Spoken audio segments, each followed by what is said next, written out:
माँ ने बोला है जैसा भाव ऐसा लाभ। तो हमारा सदगुरु स्वामी नित्यानंद जी ने सदवाणी का बहुत शब्द तो बोला है। हम मेरे ख्याल से हमारा ये अनुभव, हम लोग का अनुभव तो हर इंसान का अनुभव से दूसरी का कोई फायदा नहीं होता है मेरे ख्याल से। अपना अपना सबका अपना अपना अनुभव अपना अपना है। तो जैसा माँ ने कहा, माँ है किसका चिंता, हम लेकिन उसको पर हम अपना जो चिंतन को, अपना मनन को कोशिश कर आगे बढ़े। माँ कोशिश एकदम पहले ये मैं बोला, माँ है किसका चिंता। तो हम जितना उसका अपना भाव ने दृढ़ विश्वास उसको पर रख सकते हैं, ये हमारे लिए कल्याणकारी। माँ ये भी बोला, तुम लोग ईश्वर का जितना प्यार ईश्वर तुम लोग को जितना प्यार करते हैं, इसका कण भर भी तुम लोग नहीं करते।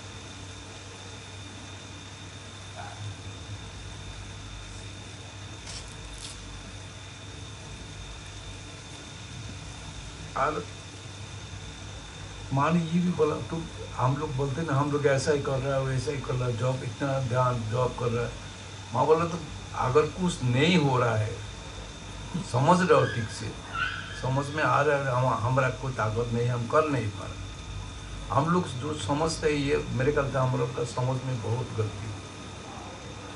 माँ ने बोला ठीक है, तुम लोग अगर नहीं, तुम लोग से नहीं हो रहा, एक बार बच्चा का, छोटा बच्चा का तरफ माँ बोल के पुकार के माँ का गोद में कूद पड़ो।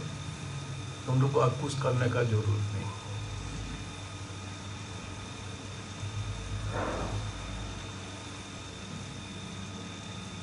हम लोग, माँ का भी एक गाना है, माँ हमारे दया करे शिशुर मोता करे रखो। माँ खुद ही कभी कभी गाता है। ये हमारा एक वो सद्य बहुत सीनियर केशवानंद जी, उनका एकदम लास्ट लाइफ में जब शरीर छोड़ने का कुछ दिन पहले हम लोग बैठता है उन लोग ये में बैठ कर रेडिंग में बैठ के अपना कुछ पूछने से वो बस ये गाना है गाते, माँ हमारे दया करे शिशुर मोता करे रखो।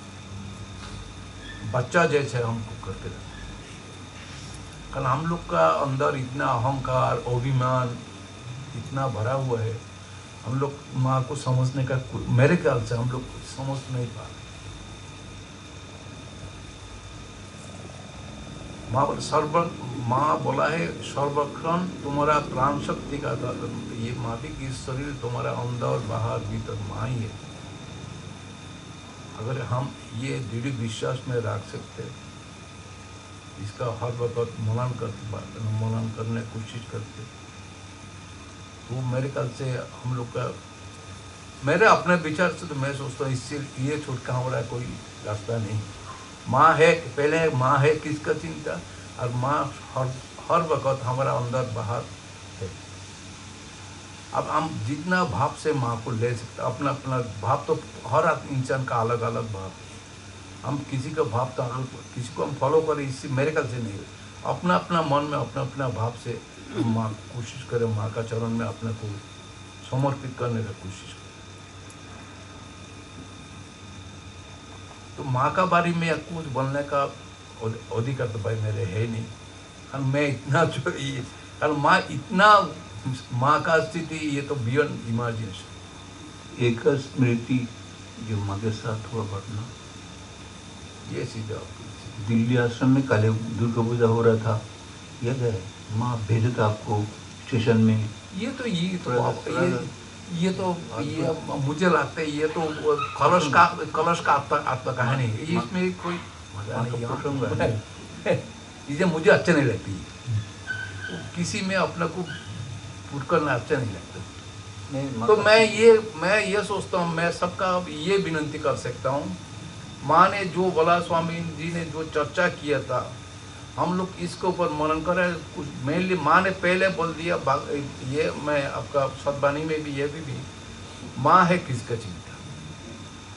घर में जो बच्चा है तो बच्चा कुछ डरते हैं, कुछ बाहर से भी भय, उसका मन में डर आते, वो सीधा जाके माँ के गोद में पड़ते। अगर हम लोग इसी तरह माँ बोलकर अगर माँ का गोद में कूद पड़ते देखते, एकमात्र माँ ही हमारा ये है सदन्य इस, और इसकी मैं इतना बोल के मेरे पानी को जाम करता है। माँ छोड़ के मेरे कर तो और तो कुछ उपाय नहीं।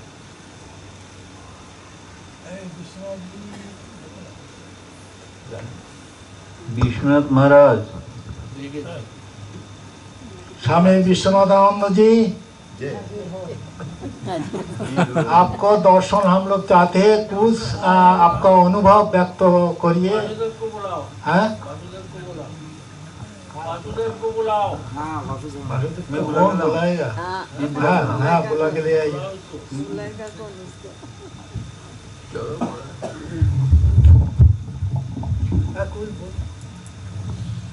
के बारे में हो, कोई घटना के बारे में हो, जो भी हो, जो कुछ हो। ओम भवतापनाशिन्नै आनंद घन मूर्तये ज्ञान भक्ति प्रदायिन्नै मातुस्तुभ्यं नमो नमः। माँ के शरीर रहते रहते मैं तो आश्रम में आया नहीं, इसीलिए माँ के सामने का अनुभव, माँ का शरीर मैं देखा हूँ, लेकिन माँ का शरीर रहते हुए मैं आया नहीं, मैं बहुत बाद में आया। मैंने जो स्वामी जी लोगों से सुना वो मैं आपको बता रहा हूँ।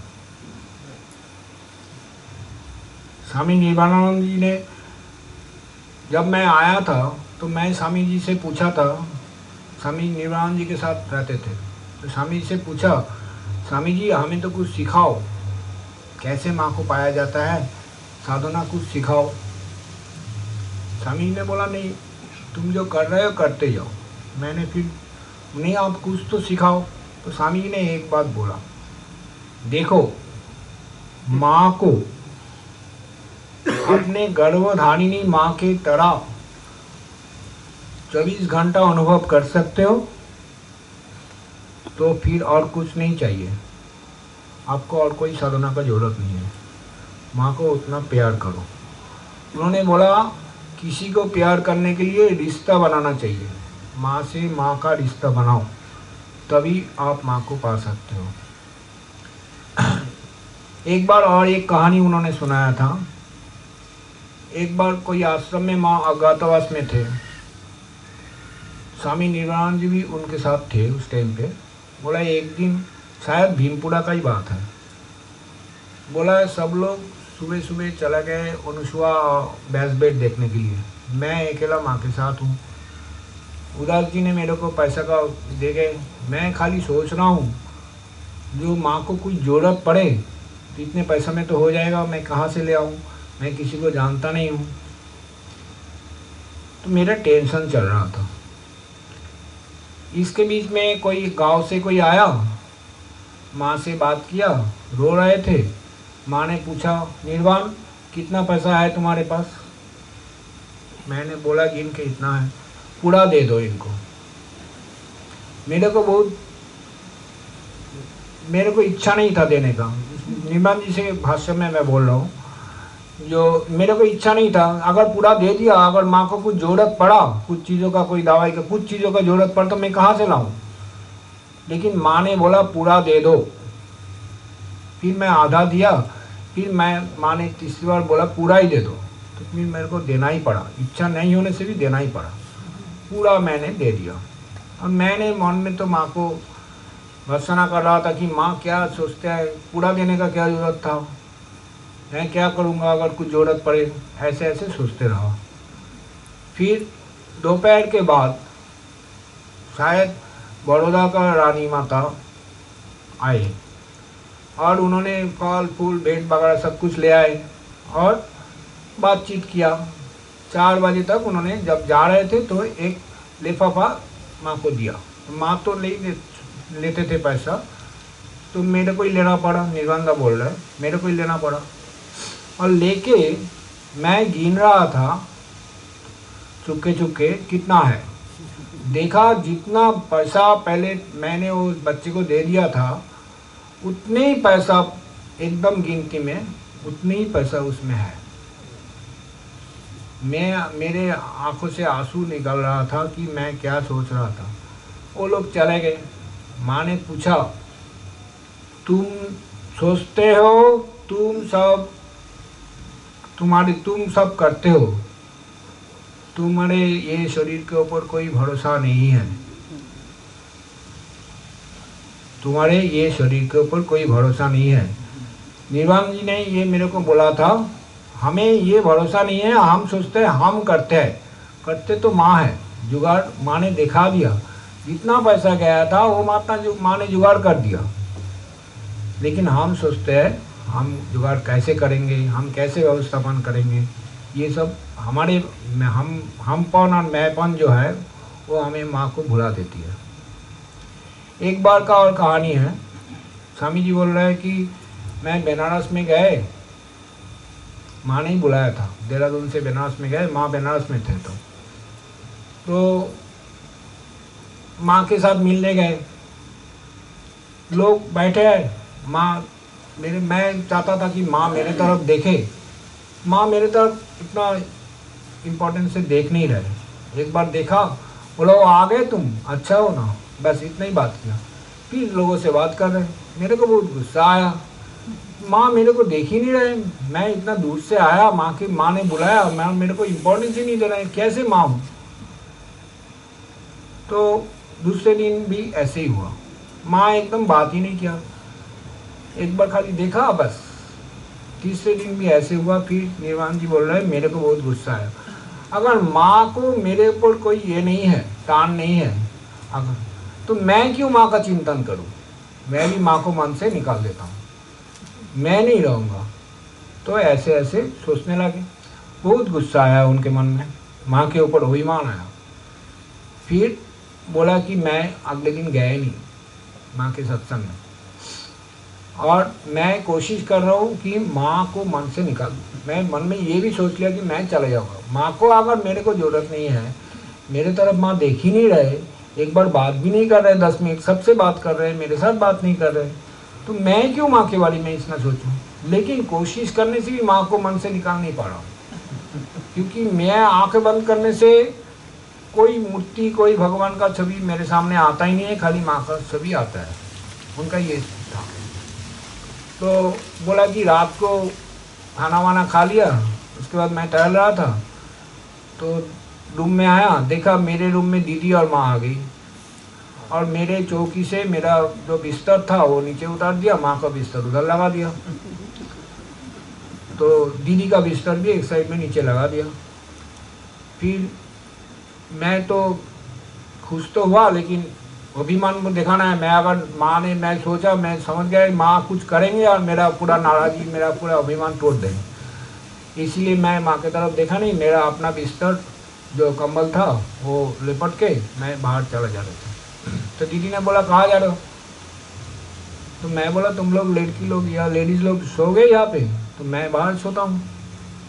तो दीदी ने मेरे को बहुत ज़ोर से डांटा, हम तुम्हारे लिए लेडीज़ हो गए, माँ तुम्हारे लिए लेडीज़ हो गए। तो माँ ने दीदी को बोला निर्वाण का बिस्तर इधर लगा लो, उल्टे साइड में निर्वाण का बिस्तर लगा लो। तो दीदी ने मेरे हाथ से खींच के लेके लगा दिया मेरा कंबल उधर, मैं सो गए, लेट गए वहाँ पे। माँ आके मेरे बिस्तर में बैठे और मेरे ऊपर हाथ फेर रहे थे। मैं सोचा, मेरे को बहुत आनंद हो रहा था, लेकिन मैं सोचा ये तो माँ कोशिश कर रहे, मेरा अभिमान टूट जाएगा, मैं देखना ही नहीं इस तरफ, मैं एकदम उल्टे तरफ मुँह करके लेटे रहे। लेकिन माँ इतना अच्छा करके मेरे को ऊपर हाथ फेर रहे थे, कितना आनंद आ रहा था आपको समझा नहीं सकते। निर्वाण जी बोल रहे। फिर मैंने एक बार बोल ही दिया, तुम क्या चाहते हो, मेरे को पटा रहे हो क्या, तुम कुछ चाहते हो, क्या चाहते हो बोलो, क्यों पटा रहे हो मेरे को, ऐसे बोल दिया। तो माँ ने फिर कुछ नहीं बोला, माँ ऐसे हाथ फेरते रहे और मेरे को नींद आ गया। निर्वाण जी बोल रहे, मेरे को नींद आ गया, मैं सो गया। सुबह जब उठा तो उठ के अपना नित्य कर्म करने के लिए पूरा हाथ मुख धो के फ्रेश होके संध्या वंदन किया। करने के बाद माँ आके बैठे, बोले तुम जानना चाहते थे ना कुछ काल रात को, तब तक मेरा अभिमान टूट ही गया। माँ इतना अच्छे से हाथ फेर रहे थे कि इतना आनंद आया मुझे, मैं भूल ही गया था क्या चाहता था। फिर मैं माँ की तरफ देखा, फिर माँ पूछा तुम जानना चाहते थे ना कुछ? मैं बोला हाँ, मेरे को याद आया। मैं बोला हाँ, तुम इतना पटा रहे थे मेरे को पता है तुम कुछ चाहोगे। अभी बोलोगे ये व्रत करो, ये व्रत करो, कुछ कराओगे मेरे से, इसीलिए तो क्या चाहते हो तुम बताओ।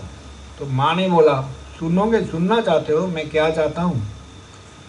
मैं चाहता हूँ तुम एक कठपुतली की तरह जैसे मैं नचाऊंगा ऐसे नाचोगे। जब मैं बोलूँगा हंसो तब हंसोगे, जब मैं चाहूँगा तुम रोओगे, जो मैं चाहूँगा वही करोगे, तुम्हारे कोई अपना इच्छा नहीं रहेगा। निभान जी ने ये बोला था मेरे को, बोलते बोलते रो रहे थे। मेरे को बोला ये साधना का अल्टीमेट गोल है, जो मेरा अपना इच्छा माँ के इच्छा में एकदम मिला दो तो आप माँ के साथ मिल जाओगे।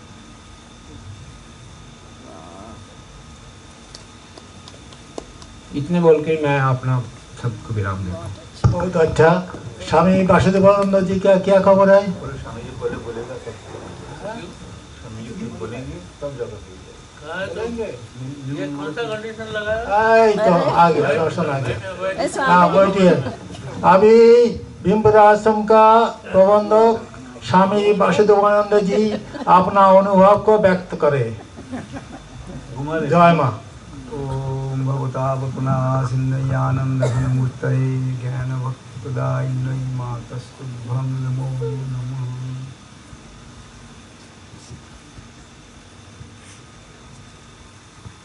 मैंने हम लोग ये तो आश्रम का परिचालना करते ही जाकर जब दिक्कत आता है ना तो माँ को याद हो जाता है ये परेशानी से कैसे दूर हो।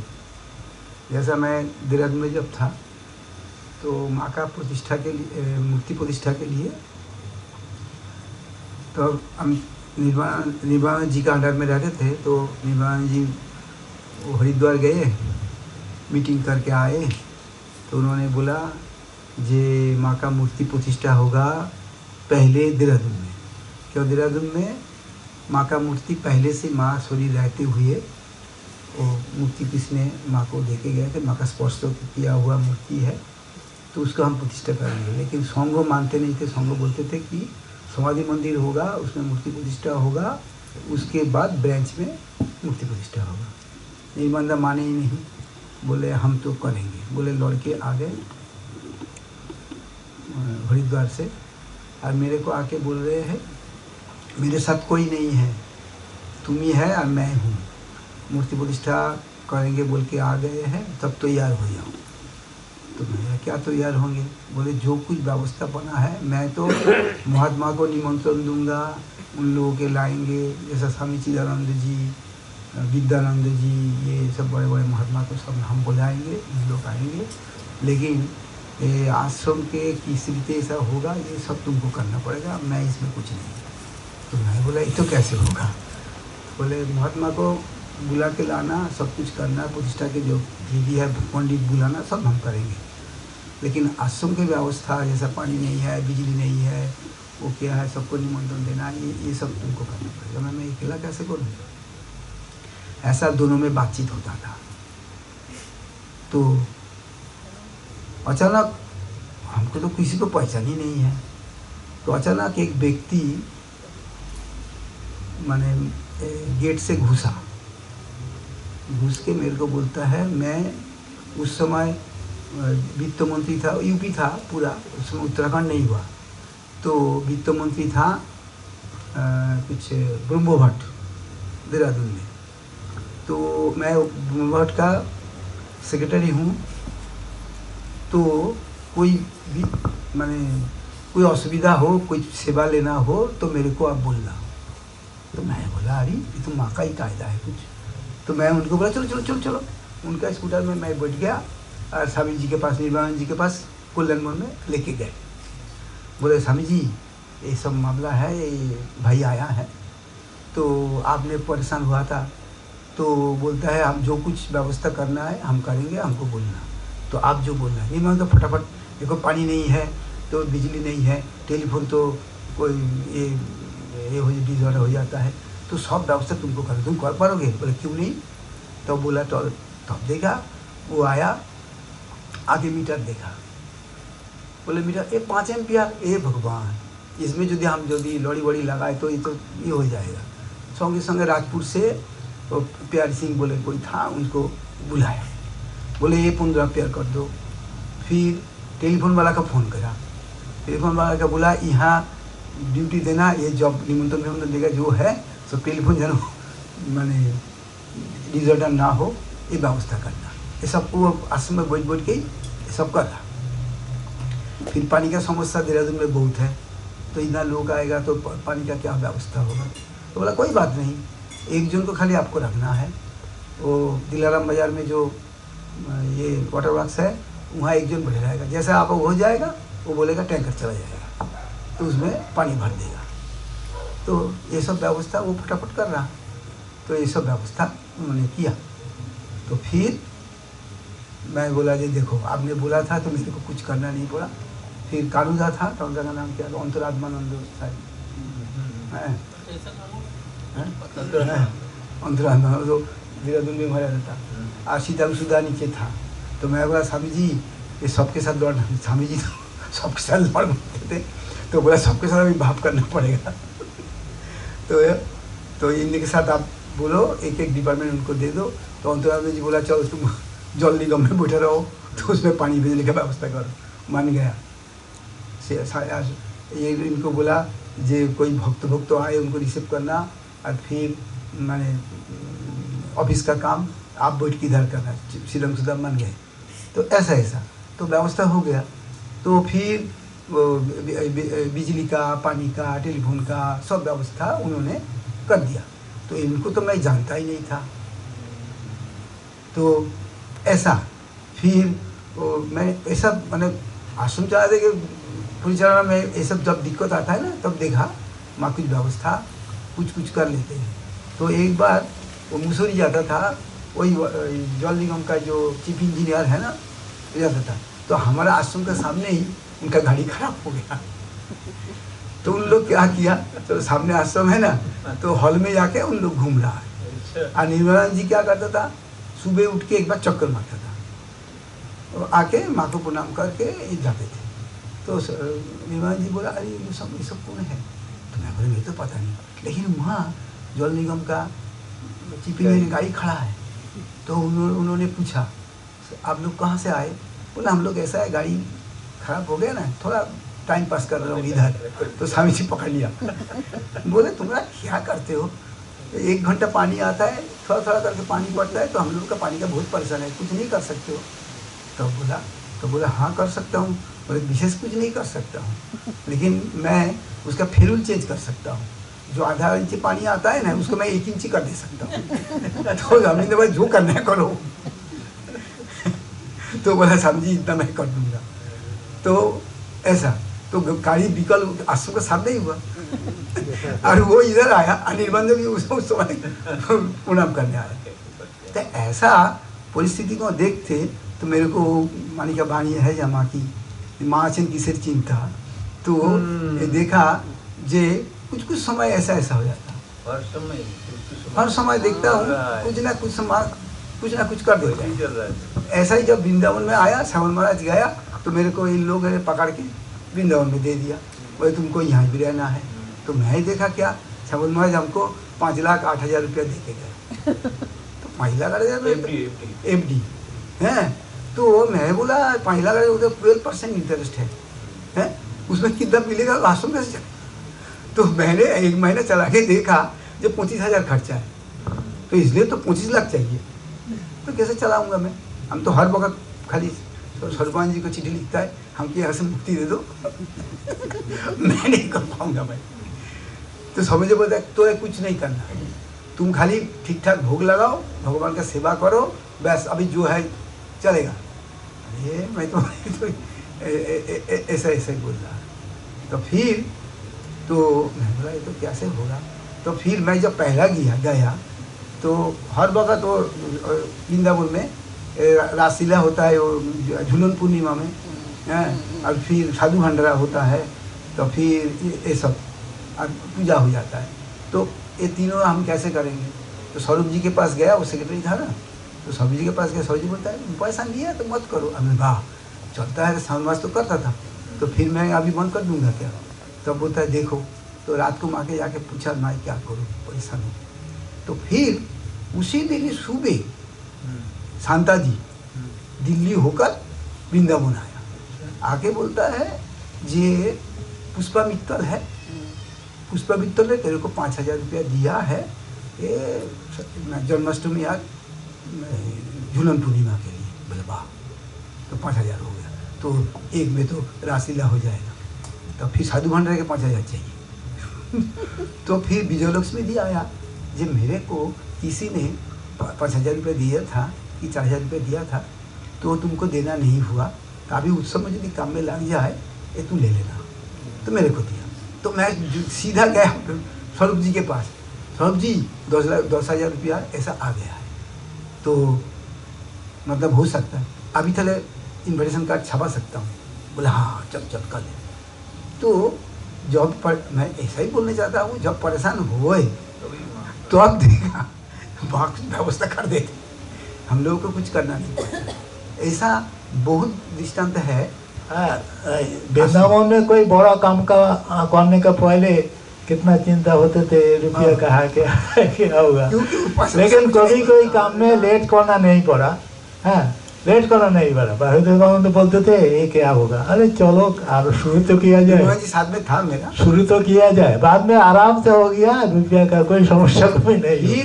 मेंटेनेंस में कोई बात नहीं, मेंटेनेंस के लिए बहुत है, सब आरबी कंस्ट्रक्शन है, सब दीवार गिर रहा है, ये है।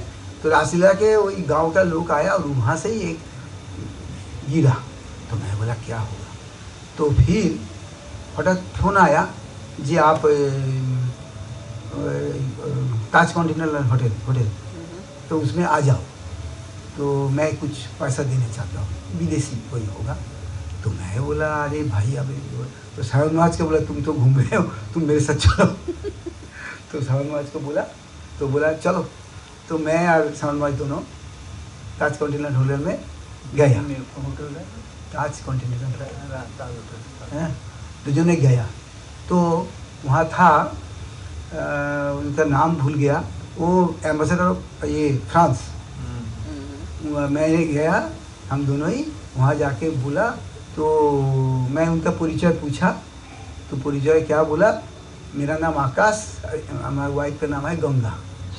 हाँ, तो मैं बोला ये माँ का दिया हुआ नाम है, अब मैं माँ से दीक्षा लिया हूँ, जब वो एम्बेसडर था तब का बात। तो इसलिए हमारे वृंदावन में कुछ पैसा देने का इच्छा था, इसलिए तुमको मैं जा नहीं पाया, इसलिए आपको बुलाया। तो उस समय की समय मेरे को 3 लाख रुपया दिया। तो मैं बोला भी आराम से कंस्ट्रक्शन में कर सकता हूँ। मेरा टेंशन बहुत था, वो जो बाउंड्री वॉल था ना वो गिरने वाला है, वो वहाँ से चिट्ठी आ रहा है म्यूनसिपैलिटी से, यदि कुछ मरे तो दीवार यदि गिर जाए और पास में रास्ता है ना, तो कॉम्पेंसेशन तुमको देना पड़ेगा कसम से। तो मैं बोला तो मैं क्या करा, कुछ पैसा लिया तो ईंट खोल के रख दिया, वो सब मिट्टी का चिनाई था, तो ईंटा खोल के ईंटा सजा के रख दिया, तो खुला पड़ा है। तो फिर मैंने ऐसी घटना है, तो मैं आराम से फिर जो कुछ काम करने का था करने लग गए। तो बोलने का बात है जो हम लोग कुछ करता नहीं है, माँ सब देख रहे हैं, और जो मुसीबत है माँ को बोलने से माँ पूरा कर देते। बोलने से जरूरत नहीं पड़ता ना, प्रार्थना तो करता हूँ ना जब भाई क्या होगा अभी क्या होगा, लेकिन अनुभव होता है जब हम तो कुछ नहीं करता, माँ सब व्यवस्था कर देते हैं। तो यही बात बोल के मैं अपना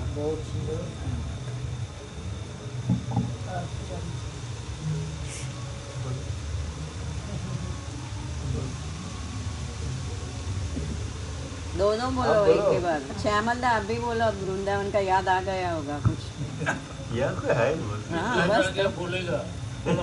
हाँ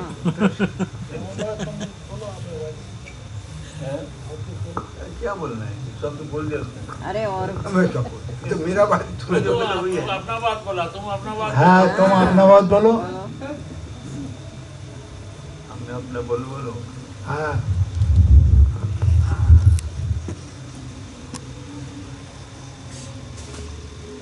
सबसे पहले 1993 साल स्वामी स्वरूपानंद महाराज मेरे को, मैं तो कौनकल में मंगा समाधि मंदिर में कीर्तन करता हूँ, मेरा ड्यूटी कीर्तन करने का। बिल्कुल कुछ बिना बोले गवर्नमेंट बर्थडे मीटिंग में रिजल्ट पास करके बोले तुम वृंदावन आश्रम पे चार्ज लेना है, मतलब ऑर्डर हाथ में पकड़ा दिया। महाराज हम तो एकदम कोरा है, हमको अभी तो कोई पब्लिक रिलेशन कोई रिलीज किया ही नहीं है, हमको लोग ठगा करके सब ले जाएगा, आपको नुकसान हो जाएगा बहुत, चार्ज मेरे को मत देना, आप वो महाराज जी है उनको चार्ज दीजिएगा। लेकिन महाराज माने ही नहीं, बहुत रिक्वेस्ट किया, माने नहीं, जबरदस्ती वहाँ भेजा। और वहाँ जाकर देखा सारे बिल्डिंग जैसे झर रहा है, इतना मैंने मकान है सब में प्लास्टर गिर रहा है, सारा गंदगी भरा है, जितना सीवर टैंक फुल है, सब देख करके मेरे को पहले दिन जा करके नहाने के जल नहीं मिला, हमको जूना से स्नान करके आना पड़ा। भोजन करने के बाद हाथ धोने के पानी नहीं था नल में, तो फिर कोई जगह एक टैंकी में पड़ा था, वो पानी से हाथ धोए, ऐसी स्थिति में था। और उसके बाद मेरे स्वामी जी ने जबरदस्ती भेजा, तो मैं एक्सपेक्ट किया कि स्वामी जी को जो प्रॉब्लम बताएंगे स्वामी जी जरूर हमको हेल्प करेंगे। मैंने अपने रिपोर्ट दिया, इससे पहले इसको मैंने ऑफिस में जाकर देखा कि क्या स्थिति है। वहाँ आश्रम का खर्चा मंथली करीब 70-80 रुपया खर्चा, मैं जो देखा है, और इनकम 8 से 9 हज़ार रुपया। ये देख करके मेरा दिमाग घूम गया, कैसे चलेगा। स्वामी जी की चिट्ठी लिखा, सरपंच ने कोई रिस्पॉन्स नहीं दिया, नो रिस्पॉन्स। फिर कुछ दिन बाद मेटर दिया, कोई उत्तर नहीं। इसलिए मैं देखता हूँ कि जो काम हमको करना चाहिए हम सोच रहे हैं, पर कोई ना कोई आ रहा है और उसी काम को करके चला जा रहा है। ये 2 दिन में घटना होने के बाद फिर देखा कि धीरे धीरे मैंने ऐसे ही ऑटोमेटिक हो रहा, तो फिर भी टेंशन था कि पता नहीं क्या होगा, बैलेंस अल्टीमेटली कर्जन हो जाए। 31 मार्च के बाद जब ऑडिट किया देखा 7+, आश्चर्य बात है। तब मैंने समझ गया हमको चिंता करने की जरूरत नहीं, वहाँ जो करना है आत्म करेंगे, हमको खाली सामने जो आता है वो करना है। वही शुरू हुआ। बुद्ध में उसी साल में वो 93-94 में दुर्गा पूजा हुआ। उस आश्रम में कितना बड़ा खर्चा, सब स्वामी जी लोग सब तुम लोग सब आए थे। दुर्गा पूजा हुआ, दुर्गा पूजा के बाद जो शतवार्षिक उत्सव 17 दिन तक कंटिन्यूस उत्सव हुआ शतवार्षिक में, 4 लाख ना उससे ज़्यादा खर्चा हुआ। कौन से कहाँ से कैसे आया हमें पता नहीं है। और इसके बाद धीरे धीरे चलते रहा। हम तो बिल्कुल 6 महीने के बाद ही मैं ट्यूशन फ्री हो गया। मैं जानता हूँ कोई चिंता नहीं है, अपना हम देखता भी नहीं है, बस जो सामने आता पढ़ता हूँ बस। और इसके बाद आगे 14 साल हो गया, लास्ट 2011 से लेकर अब तक। कोई आदमी निकल गया, अब कहाँ ढूंढूं, वो देखिए दूसरे लोग कहाँ से, मैंने दूसरे दिन कोई आ गया, वो खोज ही नहीं करना पड़ा है। हर मैंने फील्ड में जब भी कुछ होता है अपना फील्ड हो जाता है, हमको कुछ करने की जरूरत नहीं पड़ता। तो ये माँ का आश्रम, हम तो उस समय ही समझ गए कि आश्रम तो माँ चला रहे हैं, हम लोग को कुछ करना ही नहीं, सामने से कोई ड्यूटी करना है। माँ ही सब कंटिन्यूस। हमको ये अनुभव है कि एक क्षण भी माँ अपने दृष्टि से हमको अलग नहीं करते, एक क्षण भी। और माँ का सर वाणियों को जो वृंदावन आश्रम में हॉल में लगा दिया ना, उसमें एक वाणी देखा ना, तुम्हें जो कुछ भी प्रयोजन है वे दे रहे हैं और देंगे भी। ये कमिटमेंट प्रैक्टिकली मतलब इतना प्रमाण मिला। अब देखो आज के दिन वृंदावन आश्रम का जो मंथली खर्चा 4.5 लाख रुपया, मतलब सारे साल में 48 लाख के ऊपर है ना, 40-45 लाख रुपया आता है। कहाँ से आता है, कैसे आता है, कोई चेष्टा नहीं है कलेक्शन करने का, अपने आप सब चलता है। तो माँ हर समय हम लोग ख्याल करते हैं, सब समय खाली फिजिकल भी, आश्रम का भी, मेंटल भी, सब की जो जो जरूरत पड़ता है अपने आप हो जाता है। माँ हर समय ये माँ का अनुभव है कि माँ ही सब चला रहे हैं, हम लोग को यंत्रवत है हम, बस माँ के हाथ इंस्ट्रूमेंट है। हमें खाली हर समय मेरा इसे महसूस होता है कि हमारे जो प्राण है ना, माँ वही माँ है। हमारा जो प्राण है बस वही माँ है, और क्या चाहिए, ये अनुभव होता है हमको। तो जब भी थोड़ा मौका मिलता है तो मैं ध्यान रखता हूँ। मेरे ख्याल से मेरे इसे विचार आया कि हमारे जन्म से लेकर मृत्यु तक कौन हमको साथ देता है नॉन स्टॉप विदाउट ब्रेक, प्राण। तो हमें तो वो प्राण के संग करना हमारा कर्तव्य बनता है। हम लोग जो तो जितना अधिक हो सके प्राण के संग करें, प्राण के साथ रहे मन को, तो इतने कम बहुत हो जाता है। और माँ का तो दीक्षा मंत्र तो है ही, तो वो बहुत मतलब इफेक्टिवली हमको अनुभव होता है। और क्या बोलूँ, हमको बोलना आता ही नहीं। निकाला तो बोलना आता नहीं मतलब। हम मतलब अच्छा बोला तो हाँ अच्छा ही हुआ। और एक बात और हाँ। समय है। अच्छा, ये जो स्वामी जी ने 7 दिन तक जो स्वामी जी ने ये दीक्षा के बारे में बोले है ना, इतना अद्भुत मैंने ये पॉइंट है जो हम लोग आज तक किसी ने भी कोई सोचा ही नहीं, कल्पना भी किया नहीं है। दीक्षा के जो जॉब की जो गूढ़ रहस्य उन्होंने जिस प्रकार से हमको सामने लाया, ये इतना कीमती है। हम मेरे ख्याल से आज तक किसी ने सोचा ही नहीं। और दीक्षा के बारे में अभी तो 1 साल पहले जब दीक्षा गैप हुआ, जब महाराज जी के आचार्य बन हुआ, उससे पहले तो महाराज जी एक रिसर्च करके रिपोर्ट दिया था, उसमें से बहुत कुछ हम लोगों को जानकारी मिला है। तो अभी मुझे ऐसे एज ए होल सब के लिए एक बात मेरा ख्याल होता है कि हमारा जो लाइफ है, ह्यूमन लाइफ, मनुष्य जीवन है, ये जीवन माँ का वाणी है कि जैसे समुद्र में अथोई जल है, वहाँ निरंतर सूर्य किरण पड़ करके जितना पानी भाव होता है ना। तो समुद्र से जल बिंदु अलग हो गया ना, अलग हो गया बाष्प होकर के, अलग हो गया। तो इसके बाद हवा उड़ा करके वो हिमालय में जाकर हिम को गिरते हैं, है ना। फिर हिम पिघलते हैं, फिर झरना करके निकलते हैं। और झरना जब निकलते हैं उसके बाद तो रुकता ही नहीं है, उसका फ्लो आगे चलता रहता आज तक बड़ा होते होते नदी का आकार में लेकर समुद्र तक जाने तक वो रुकता ही नहीं। तो जहाँ से वो उत्पन्न हुआ अब फिर समुद्र में पहुँचा। तो माँ का इस एक बारे में है, जैसे ये जो है ना, ये माँ नहीं बोलकर बोलते हैं कि ठीक इस प्रकार शिव से जीव में और जीव से शिव में ये जो चक्र ये अनादिकाल से चल रहा है। तो हमारे लाइफ का जो यात्रा है, मनुष्य जीवन, मनुष्य मान जीव मात्र का भगवान से अलग होकर के कितने लोग कितना मतलब कत जन्मों अनंत जन्म चलता रहता है। अनंत नहीं है, अंत तो है ही, अंत जाकर के मुझसे मिलेंगे। ये यात्रा कोई समझे न समझे, जाने न जाने, माने न माने, चल रहा है।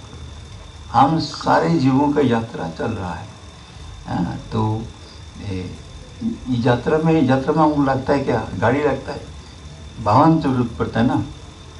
तो ये जो 84 लाख जोनी है, एक एक गाड़ी है कि नहीं।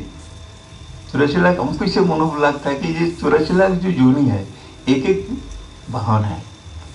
ये एक बार हमने पड़ता दूर चलने के बाद उसको छूट जाता है, तो दूसरे में बढ़ता है, वो छूट जाता है। इसको छोड़ते छोड़ते आज हम लोग इस वाहन में प्रवेश किया और ये चल रहा है ना। ये भी ऐसे भी कितना आग पीछे भी गया पता, लेकिन अल्टीमेटली समुद्र में मिल ही जाएगा, ये ज्योति है। तो इसका और इसमें और एक बात होता है कि सब मनुष्य मात्र, जीव मात्र का ही मूल समस्या है दुख। मूल जो समस्या है दुख, सर्व, है ना। और मैं कोई महात्मा के जैसे मेरे को ये ध्यान पाया और कि जितनी शास्त्र है, समस्त शास्त्रों का जो निर्यास है, मतलब जो मूल सब्जेक्ट है एक ही है, वह है कि ये दुख का आत्यंतिक निवृत्ति कैसे हो, मतलब संपूर्ण रूप से दुख चला जाए, दुख से मन भाग जाए। तो इसका उत्तर में जो हमारे जो पूर्वज ऋषि लोग ने जो तपस्या करके बहुत काल तप करके उन्होंने जो निकाला है, वही जब तक जीव ईश्वर के साथ युक्त नहीं होगा तब तक उसको किसी भी प्रकार से वो दुख जाने का सवाल नहीं। इसलिए ये दीक्षा माध्यम से क्या गुरु के साथ, माने गुरु क्या करते हैं, ईश्वर के साथ, जीव के साथ ईश्वर से मिला देते हैं। अब ये इस अवस्था में इसे अभ्यास करते करते करते करते जो एक समय एकदम उनके साथ संपूर्ण रूप से अखंड रूप से मिल जाएगा, तब जाकर उनके सारे समझेंगे। हमारा परिणाम अल्टीमेटली परिणाम वही है। तो वही दीक्षा के माध्यम से हमारा योग का शुरुआत, और ये अभ्यास करते करते करते ठीक से एक समय हम लोगों को मुक्ति, मैंने माँ से बिलाई, महासागर से बिलाई, ये मन में आता है कि तो माँ जो कहा है ना, शिव से जीव में, जीव से शिव में, ये हमारा यात्रा चल रहा है, हम लोग यात्री है। जय माँ, जय माँ, जय माँ।